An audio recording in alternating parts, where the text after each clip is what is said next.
tonight, the UK is saying it's going to activate its Navy to try and serve as escorts through the Strait of Hormuz. In other words, it's telling all the ships that travel through there that they're going to make sure they ensure their safety.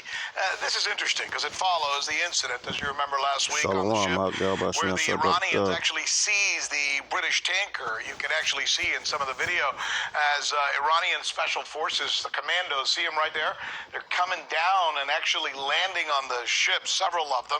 So that's how they were able to commandeer the ship. Now it seems that the British are embroiled in a similar tit-for-tat over oil tankers, just like the United States and Iran were just about 3 weeks to a month ago. John Jordan is here.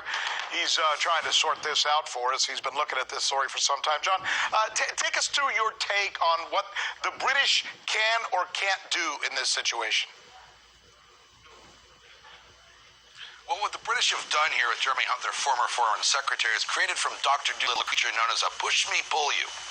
They want to have a separate European-based naval force to provide escorts for European-flagged tankers. But the fact of the matter is the Royal Navy, which is the strongest in Europe, only has 6 destroyers, 13 frigates, and due to funding and political issues, can't field all of them at once, doesn't have the surveillance assets, so would have to integrate with the United States if they want to have any hope of being safe or effective.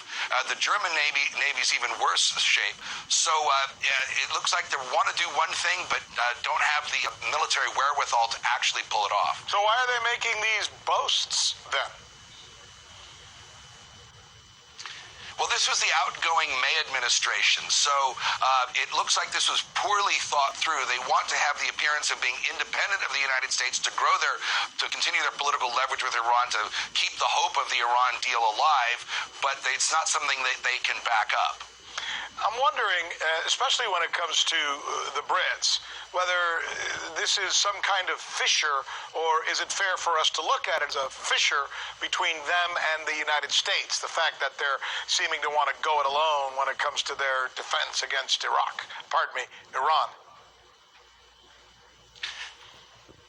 Well, I don't think that the outgoing May administration really knew what they were doing. England had on paper been protective of the JCPOA, the Iran nuclear deal, and wanted to protect it in conjunction with their European partners. And it looks like what they're trying to do is create some sort of political daylight between Europe and the United States by Europe having its own military presence there, but isn't beholden to the United States, so at least they could give the appearance to the Iranians of being a separate entity. But it's just not practical militarily.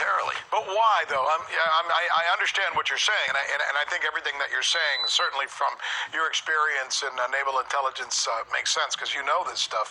But my question is more to the point as to whether perhaps either the Boltons or the Pompeos or maybe Mr. Trump himself has somehow done something that causes the Brits to want to separate themselves somewhat from the United States and its very aggressive policy with Iran, almost as if to send a message to the world and say, you know what, we can handle this. We can take care of this ourselves, all right? Isn't that what they're saying? Well, yeah, that is exactly what they're saying, Rick. What the Europeans are trying to do is project the appearance of being independent to try to preserve the Iran nuclear deal, and because their public demands daylight between them and the United States. The administration is not popular in Europe. European public opinion is going one way while the United States is going another. But that's what they want to do, is give the appearance of a European option to protect European shipping in the Gulf. You think it could be, possibly, because they think the United States position, not only with Iran, but with many countries in the hands of Bolton, etc., has been very heavy-handed. And they possibly want to distance themselves from that. After all, their relationship with the Persians and other countries is much longer standing than the U.S. relationship is. Absolutely.